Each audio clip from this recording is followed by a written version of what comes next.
Sir, ನನ್ನ ಹೆಸರು ಗುರುರಾಜ. ಗ್ರಾಮೀಣ ಕೂಲಿ ಕಾರ್ಮಿಕರ ಸಂಘಟನೆಯ ರಾಜ್ಯ ಪ್ರಧಾನ ಕಾರ್ಯದರ್ಶಿಯಾಗಿ ಮಾತಾಡ್ತಾ ಇದ್ದೀನಿ.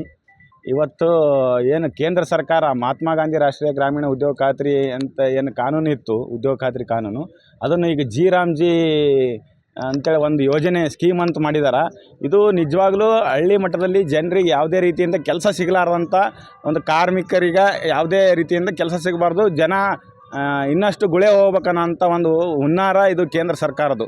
ಇವತ್ತು ನೋಡಿರಿ, ಜನ ಬೇಡಿಕೆ ಅನುಗುಣವಾಗಿ ಕೆಲಸ ಸಿಗಂಗಿಲ್ಲ. ಈಗ ಜನ ಅದು ಮೊದಲೇ ಕಾನೂನಲ್ಲಿ ಹೆಂಗಿತ್ತು ಅಂತಂದ್ರೆ, ಕೆಲಸ ಕೇಳ್ತೀವಿ, ನಾವು ಕೆಲಸ ಕೇಳಿದಾಗ ನಮ್ಗೆ ಕೆಲಸ ಕೊಡ್ಬೇಕಂತ ಕಾನೂನಲ್ಲಿ ಮೊದಲೇ ಕಾನೂನಲ್ಲಿ ಇತ್ತು.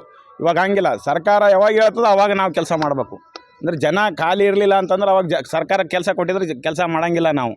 ಆ ಥರ ಇವತ್ತು ನೋಡಿರಿ, ಈಗಿನ ಪರಿಸ್ಥಿತಿ. ಹಳೆ ಕಾನೂನಲ್ಲಿನೇ ಅಷ್ಟು ಪೂರ್ತಿ ಬಜೆಟ್ ಕೇಂದ್ರ ಸರ್ಕಾರ ಕೊಡ್ತಿತ್ತು ಅಂದ್ರೂ ಆವಾಗಲೇ 40ರಿಂದ 50 ದಿನ ಮಾತ್ರ ಕೆಲಸ ಮಾಡ್ತಾಯಿದ್ದಾರೆ ಜನ. ಈಗ 25-26ನೇ ಸಾಲಿನಲ್ಲಿನೇ 40 ದಿನ ಕೆಲಸ ಸಿಕ್ಕಿಲ್ಲ ಇನ್ನೂವರೆ ತನ. ಹಿಂಗಿದ್ದಾದ್ಮೇಲೂ ಕೂಡ ಈ ಕಾನೂನು ಬಂದಾದಮೇಲೆ ಒಂದು 10ರಿಂದ 15 ದಿನವೂ ಕೆಲಸ ಸಿಗೋಂಗಿಲ್ಲ. ಈ ರೀತಿ ಜನರಿಗೆ ಅನ್ಯಾಯ ಮಾಡ್ತಾಯಿದ್ದಾರೆ, ಕಾರ್ಮಿಕರಿಗೆ ಅನ್ಯಾಯ ಮಾಡ್ತಾಯಿದ್ದಾರೆ. ಇದನ್ನು ಖಂಡಿಸಿ ನಾವು ರಾಜ್ಯಾದ್ಯಂತ ಸಂಸದರ ಮನೆ ಮುಂದೆ ಹೋರಾಟ ಮಾಡ್ತೀವಂತ ಈ ಮೂಲಕ ತಮ್ಮಲ್ಲಿ ತಿಳಿಪಡಿಸ್ತೀನಿ. ಸರ್, 22ನೇ ತಾರೀಕು ರಾಜ್ಯಾದ್ಯಂತ ಮಾಡ್ತಾಯಿದ್ದೀವಿ.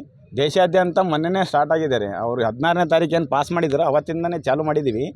ಆದರೆ ಈಗ ಸಂಸದರ ಮನೆ ಮುಂದೆ ರಾಜ್ಯಾದ್ಯಂತ 22ನೇ ತಾರೀಕು ಮಾಡ್ತಾಯಿದ್ದೀವಿ. ನನ್ನ ಹೆಸರು ಗುರುರಾಜ. ನಾನು ಗ್ರಾಮೀಣ ಕೂಲಿ ಕಾರ್ಮಿಕರ ಸಂಘಟನೆಯ ಪ್ರಧಾನ ಕಾರ್ಯದರ್ಶಿ.